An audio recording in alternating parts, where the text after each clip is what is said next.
Bonsoir à toutes et à tous et bienvenue dans cette nouvelle édition du journal. Il est 19h02, merci de votre fidélité. Le conseiller général de Mom ou de Troyes, Jacques-Martial Henry, nous accompagnera tout au long de cette édition. Bonsoir. Bonsoir. Nous reviendrons avec vous sur l'actualité juste après les titres de ce mardi 16 septembre.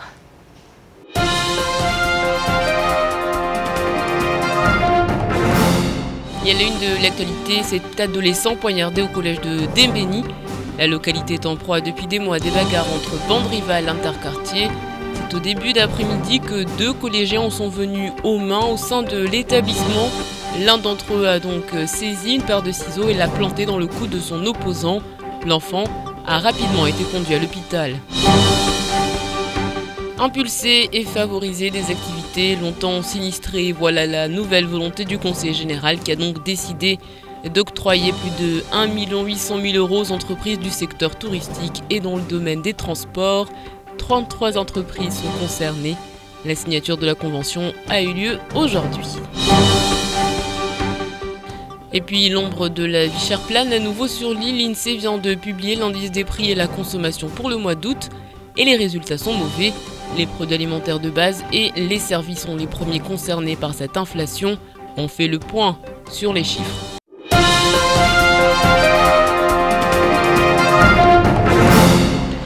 Mais avant de développer ce titre, sachez qu'en ce moment même, le chanteur Combo est dans l'attente du verdict de son procès. Les assises se sont tenues toute la journée.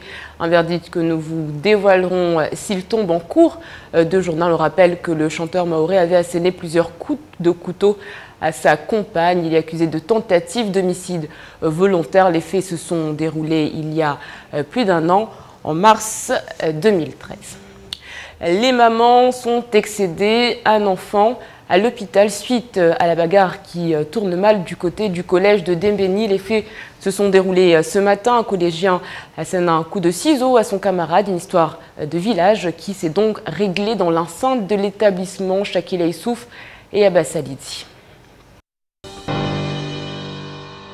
La guerre des villages continue au sein des établissements scolaires. Il était environ midi lorsqu'un jeune en classe de 3e se fait agresser par un autre. Il reçoit un coup de ciseau. La blessure saigne beaucoup à ce moment-là. Le jeune a rapidement été conduit à l'hôpital. La bagarre aurait été provoquée par le caillassage du bus des élèves de Dembéni. C'est tous les jours la même chose. Nous ne savons plus quoi faire. On a envoyé nos enfants en France. Nous sommes fatigués. Il faut que nous, les parents mahorais, enjoignés, que nous nous réunissions pour trouver une solution, car nous sommes fatigués. Le collège compte 5 villages au sein de son établissement. Il est souvent confronté à des guerres de quartier. Souvent, les élèves ne savent même pas pourquoi ils se battent. Impuissants, les responsables demandent plus de moyens, des difficultés à gérer tous ces conflits. Mais le principal de l'établissement se veut confiant. Là, on a plus d'élèves cette année, donc on a eu plus de surveillants. Et ce qui est à déplorer, c'est malgré la communication qu'on fait auprès des élèves, des communications de respect mutuel, de s'écouter les uns les autres, eh bien on a des élèves qui, coûte que coûte, veulent se battre parce que toi tu es de Dembéni, toi tu es de Sararano à Jangwa. Et voilà, ils ne savent même pas pourquoi ils se battent entre eux, mais malheureusement, ils se battent. Nous, la surveillance, elle est là. C'est rare que la plupart du temps, on intervient avant le début de la bagarre, parce qu'on a des élèves quand même qui ont un esprit civique et qui nous préviennent. Là, c'est vraiment 2 élèves qui voulaient rien entendre, quoi. La vice-rectrice s'est également déplacée sur les lieux. Aujourd'hui, l'objectif est de réunir rapidement les maires des communes pour mettre fin aux violences. Une rentrée chargée pour Nathalie Constantini et une histoire que tous espèrent enterrer cet après-midi. Affaire à suivre. Et puis des parents en colère, c'est également le cas du côté de Kaweni. Nouveau blocage de l'école de Kaweni 1 et non Kaweni Plateau comme nous l'avions annoncé hier. Les enseignants à l'extérieur de l'établissement se sont retrouvés pris entre la colère des parents d'élèves et les ordres de leurs supérieurs hiérarchiques. Explication sur ces images signées Abbas Salidi. Fausse alerte pour les forces de l'ordre. Les policiers s'étaient déplacés pour débloquer une situation qu'ils pensaient critique. C'est en tout cas ce qu'on leur avait dit en les contactant. Lorsqu'ils arrivent, les mamans sont installées confortablement, loin, très loin de l'école Kaweni 1. La tension est montée d'un cran car depuis hier cet établissement est bloqué. Résultat, les instituteurs devaient se rendre dans l'établissement d'à côté, le T17. Mais les mamans ont refusé. Les instituteurs, eux, indiquent ne pas avoir reçu d'ordre de mission. La cacophonie règne. Aucun élève à Kaweni 1, les parents d'élèves refusent toujours de laisser leurs enfants dans cet établissement. Une situation qui est donc toujours bloquée. Quand on voit l'état de cet établissement, ça ne donne pas envie d'emmener son enfant ici. Ils ont envoyé un élu pour constater ce qui se passe ici. Nous étions d'accord, mais seulement nous voulons avant tout que le camion qui débouche les fosses septiques arrive et que l'élu soit présent. 3 semaines de conflit autour de la réforme des rythmes scolaires et enjeu dangereux de blocage et de déblocage qui s'est installé. En attendant, la fermeture des écoles se poursuit. Ainsi, à Bandabois ce matin, les parents ont également fermé l'établissement. Et j'ajoute par ailleurs que le vice-recteur indique que l'inspecteur de l'éducation nationale a tenté de mettre en place une réunion de travail à l'établissement T17, Kaweni 1 étant toujours bloqué. Un enseignant doit par ailleurs être entendu demain matin suite à cet incident.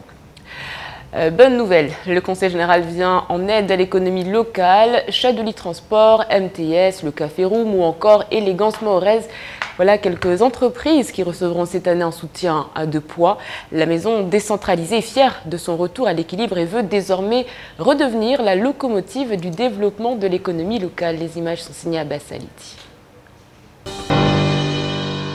1 874 720 €. Voilà la somme que vont se partager 33 entreprises locales qui sont spécialisées dans le secteur des transports collectifs ou encore dans le tourisme. 27 créations d'emplois sont attendues dans le secteur du tourisme, 72 chez les transporteurs. Les aides allouées aux transporteurs avoisinent les 1 600 000 €. 24 entreprises ont été sélectionnées et cette somme est déjà destinée à de nouveaux projets. Quand on vient nous accorder ces aides encore une fois, ce n'est qu'une bonne chose et on ne peut que remercier le Conseil général de ce geste qu'ils ont bien voulu nous accorder. Et seulement, on aurait bien aimé qu'on nous aide dans tous les cas qui pourront nous permettre d'évoluer dans notre travail. Les aides touchées dans le secteur du tourisme tournent quant à elles autour des 200 000 €. 9 entreprises sont concernées, principalement les restaurateurs. Cette délibération sans précédent a été prise il y a quelques mois de cela. Rapidement, les dossiers des entrepreneurs ont été étudiés. Dans la convention, nous avons voulu, en tout cas pour les montants les plus importants, décaisser dans les 30 jours qui viennent les 50% de la subvention accordée et le solde se fera sous présentation des factures qui consacrera l'acquisition de leur matériel. Au total, 5 millions € sont destinés cette année à aider les entreprises locales. Dans quelques jours, 53 sociétés vont également bénéficier de 2,2 millions €. Les secteurs concernés sont notamment cette fois-ci le BTP. Et je rappelle donc que Jacques-Martial Henry est notre invité. Bonsoir. Est-ce qu'aujourd'hui, on va revenir sur ce sujet, sur ces dotations importantes. Aujourd'hui, c'est un nouveau rôle pour le Conseil général? Oui, c'est des subventions que le Conseil général octroie aux entreprises. Dans une subvention qui est puisée dans son fonds propre. Il ne s'agit pas des fonds qui ont été spécialisés, octroyés au Conseil général pour les reverser par la suite. Ce ne sont pas des fonds de l'État. C'est une politique volontariste du président du Conseil général qui a été élu en 2011 avec 92 millions € de déficit. Et au bout de 3 ans, il a serré la ceinture. Et il a permis au Conseil général aujourd'hui d'avoir un budget équilibré pour pouvoir relancer l'activité économique. Donc nous avons pour cette année consacré 7 millions €, dont 2 millions € pour les aides directes aux entreprises, en précisant que ce sont des aides en investissement, ce ne sont pas des aides en fonctionnement, qui représentent presque 50% du coût du projet des entreprises. Et puis les 5 millions d'euros que nous avons consacrés exclusivement en investissement.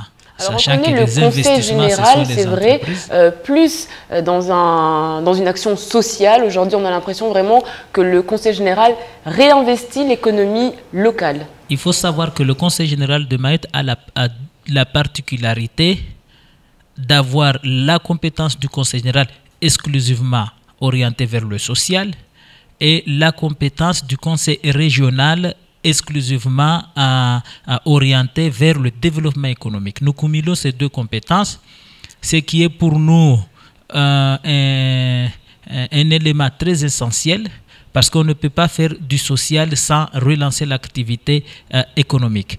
Et le social à Mayotte doit être bien redéfini. Vous savez, le Conseil général paye tous les ans 20 millions d'euros pour les bourses, les compléments des bourses des étudiants. Parce qu'à Mayotte, il n'y a pas suffisamment de collèges, il n'y a pas suffisamment de lycées, il n'y a pas d'université. Donc, pourtant, ailleurs, ce n'est pas le cas. Donc, le Conseil général consacre des moyens énormes et pour moi, ces 20 millions d'euros, c'est du social. Le Conseil général consacre 16 millions d'euros par an pour transporter les élèves. Et pour moi, le transport des élèves, c'est du social.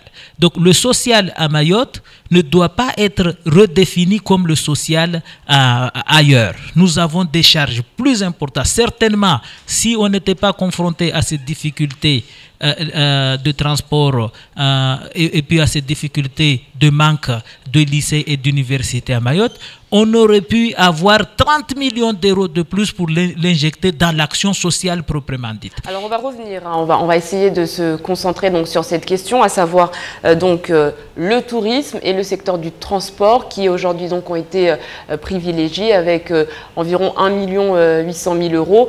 Aujourd'hui, c'est une volonté donc du Conseil général d'aider ces entreprises. C'est une volonté du Conseil général. Il faut qu'on soutienne le tissu économique. Il faut qu'on soutienne le développement du tourisme. Est-ce que vous pouvez vous le permettre avec un retour plutôt fragile à l'équilibre? Nous avons géré 92 millions d'euros de déficit.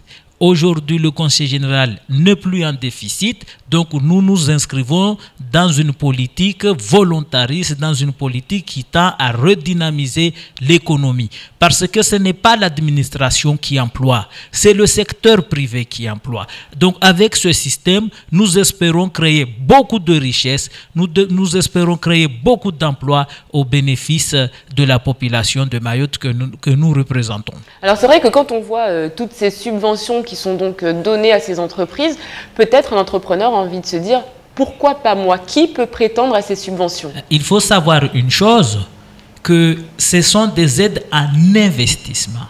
Ce ne sont pas des aides en fonctionnement.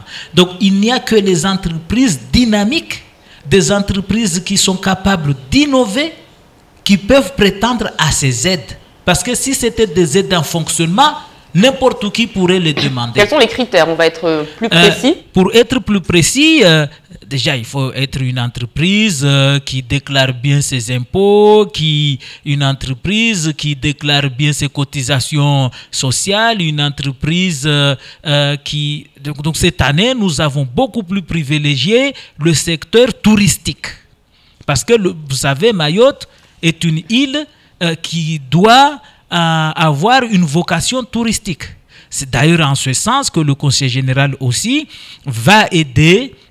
Vous savez, depuis 2004 jusqu'à aujourd'hui, le Conseil général a versé 0 € aux associations environnementales pour lutter contre cette situation à Mayotte, ces saletés. Donc nous allons dès cette année aussi, soutenir les associations environnementales pour que Mayotte devienne propre, pour que les subventions que nous avons données à ces entreprises soient profitables au développement du tourisme à Mayotte. Vous savez, quand vous allez de Bandélé jusqu'à Kani en passant par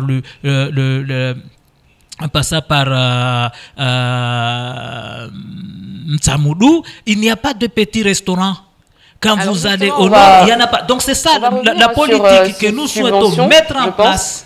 c'est pour soutenir un développement économique et touristique. On va revenir sur ces subventions. Il est vrai que au niveau du tourisme, donc, il y a 9 entreprises qui sont subventionnées, principalement des restaurateurs. Nous avons donc par exemple le restaurant Choisil qui est au nord de l'île. Nous avons également le Maoré Croissant Alphonse Pida. Donc c'est vrai que c'est assez diversifié. Et puis on a des surprises comme le Café Room ou encore le Loft, qui sont des endroits plutôt, on va dire, pour les noctambules. Non, il faut savoir une chose, que, encore une fois, ce sont des aides en investissement. Le Café Room, c'est mène des actions dans le domaine de tout ce qui est événementiel. 60 000 euros quand même, on va souligner. Oui, c'est notre règlement, c'est 47% de coût de l'investissement. Donc, il se trouve que Café Room, qui veut rénover son activité, a pu bénéficier de cette aide en investissement. Ce n'est pas une aide en fonctionnement. Ça veut dire que nous avons donné 60 000 euros, mais Café Room doit apporter de lui-même 70 000 euros. Et que nos aides sont octroyées aux garanties bancaires et puis après aux garanties des autres bailleurs de fonds. Alors justement, qu'est-ce qui fait qu'une entreprise aujourd'hui va avoir plus de subventions qu'une autre? Qu'est-ce qui va définir? C'est par rapport au coût de ses investissements. Lorsqu'une entreprise veut acquérir un bus qui coûte 180 000 euros, il ne peut pas être traité comme une entreprise qui veut juste acheter une voiture utilitaire qui coûte 30 000 euros. Si les investissements sont à la hauteur de 30 000 euros, c'est 47% de ce montant. Et encore faut-il prouver que les 53% qui restent, vous êtes capable de pouvoir les apporter. Alors ce sera la dernière question, Jacques-Martial Henry. Aujourd'hui, je suis entrepreneur, j'ai une entreprise, elle est dynamique. Comment je m'adresse à vous pour demander des subventions? Est-ce que c'est vous qui venez à moi ou alors c'est moi qui dois déposer un dossier? Écoutez, nous avons une direction des services économiques qui se trouve à Kaweni, en face de Hyperdiscount. Nous travaillons avec la Chambre de commerce et d'industrie. Nous travaillons avec la Chambre de métiers et de l'artisanat. Nous travaillons avec la Chambre d'agriculture. D'ailleurs, beaucoup de porteurs de projets, on n'a pas parlé sur le plan au niveau des porteurs du projet dans le domaine agricole, développement agricole. L'année dernière, le Conseil général a aidé beaucoup de jeunes Maorais à s'installer. Ramadani, qui se trouve à Hajangwa, il n'avait pas la possibilité de pouvoir accéder à son exploitation. Nous l'avons aidé non seulement à acquérir un moyen de transport pour pouvoir se rendre dans son lieu d'exploitation, mais nous l'avons aussi aidé à pouvoir s'équiper parce que c'est un agriculteur, c'est un éleveur qui doit être aidé. Donc depuis l'année dernière d'ailleurs, le Conseil général s'est engagé dans cette politique volontariste pour soutenir les entreprises maoraises pour pouvoir être plus compétitifs. Nous espérons avec les fonds européens qu'il y aura encore d'autres aides qui pourront compléter les aides du Conseil général parce que Mayotte ne peut réussir que s'il arrive à développer son économie. Merci et beaucoup, que le Conseil général, c'est la volonté du président du Conseil général de soutenir les Maorais à développer l'économie. Merci beaucoup. On rappelle donc que dans quelques jours, ce sont les entreprises qui concernent notamment le secteur du BTP qui seront également dotées. Donc le Conseil général qui veut aujourd'hui signer une nouvelle page et donc s'investir un peu plus dans l'économie locale. Et puis, on parle toujours économie avec ces chiffres, plus 0,8% pour les viandes, plus 0,7% pour le poisson. L'INSEE vient de publier l'indice des prix à la consommation pour le mois d'août et les résultats ne sont pas bons. Une inflation qui inquiète les ménages mahorais, Camille Leca. Mauvaise nouvelle pour les consommateurs mahorais, le prix de leur panier de courses a encore augmenté. Pour le mois d'août, l'indice des prix à la consommation établi par l'INSEE n'est pas des plus rassurants. Plus 1,3% pour les produits frais comme les fruits et légumes, plus 0,8% pour les viandes et plus 0,7% pour le poisson. Et à la sortie des supermarchés, ces hausses ne sont pas passées inaperçues.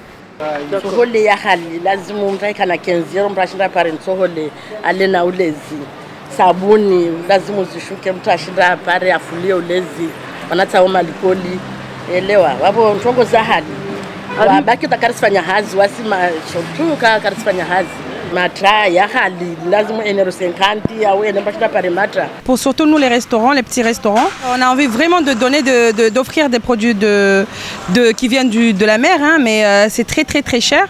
Et puis au niveau des fruits aussi, ne serait-ce que les jus de fruits frais qu'on aimerait bien que nos touristes ou nos clients goûtent le matin, c'est pas possible, c'est pas possible, voilà.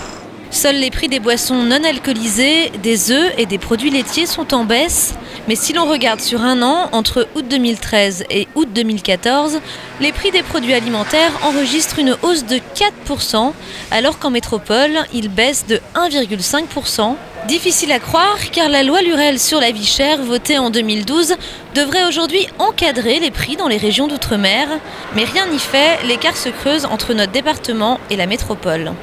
En aucun moment, la loi Lurel ne répond réellement aux problématiques des prix pour les Mahorais.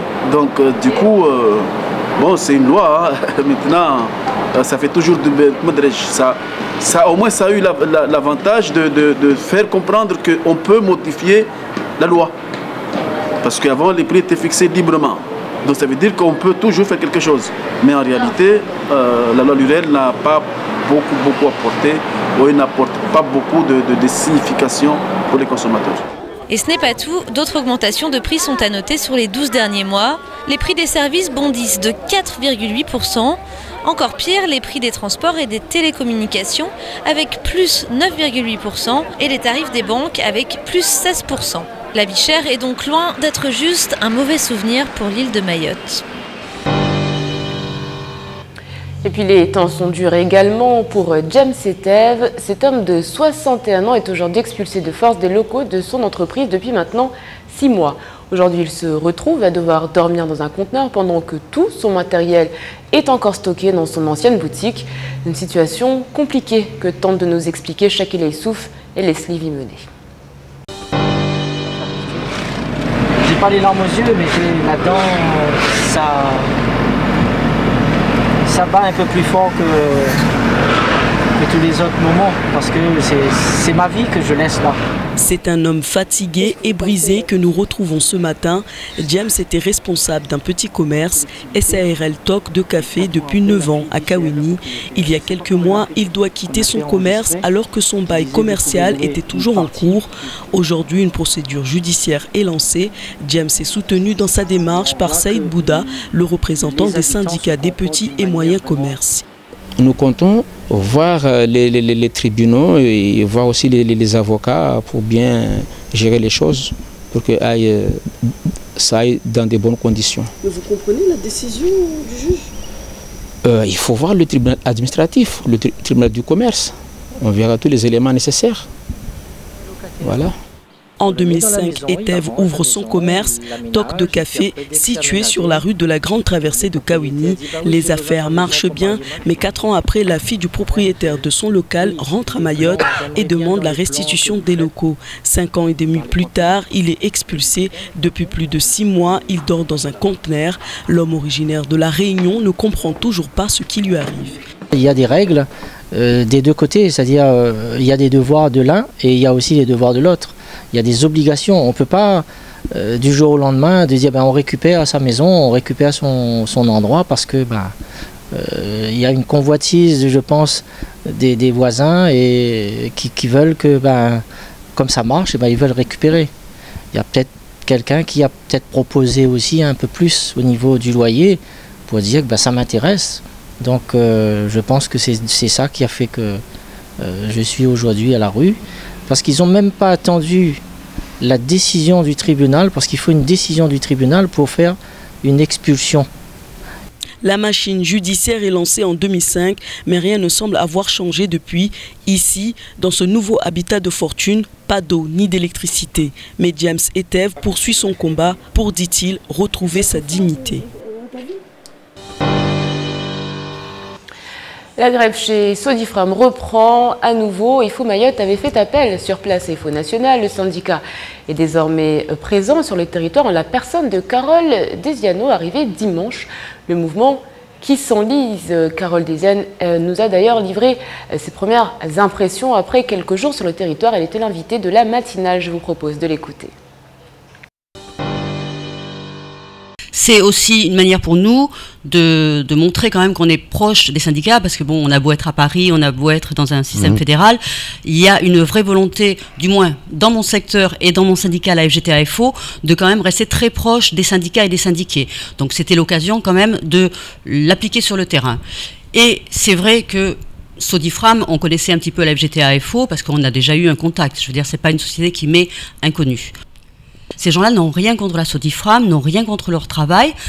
Il y a une crispation qui s'est faite au niveau relationnel sur certains points. Je pense que c'est un problème de management, qu'il n'y a pas besoin d'aller jusqu'à des licenciements et à l'éradication de Force ouvrière, qui est quand même le syndicat qui a travaillé pendant des années avec la Sodifram et qui a construit quand même un statut social qui est reconnu sur toute l'île. Et je veux dire, à la FGTA, on en est bien conscient. A noter que la grève du côté de Sodifram continue malgré la rencontre cet après-midi entre la direction et les représentants des salariés. En attendant, il est 19h28, l'heure pour nous de faire un tour du côté de l'actualité en bref.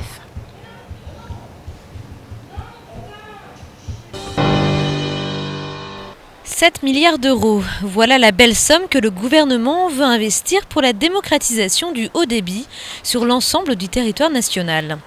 Initié par le ministre de l'économie et la ministre des Outre-mer, ce plan d'investissement dénommé France Très Haut Débit vise à aider les collectivités à installer le haut débit dans des zones délaissées par les opérateurs privés. À Mayotte, le Conseil général s'est vite positionné et a pu recevoir près de 2,9 millions d'euros de subventions. Elle devrait notamment permettre au sud de l'île d'améliorer sa couverture 3G. La 4G devrait elle aussi faire son apparition dans un futur encore incertain. Parmi les priorités du gouvernement pour les territoires ultramarins, on retrouve la mise en place d'abonnements à des prix aussi attractifs qu'en métropole, mais aussi le maintien d'un niveau de concurrence satisfaisant entre les opérateurs locaux. De manière plus générale, c'est l'ensemble de la filière télécom locale qui devrait se développer grâce à ce nouveau plan.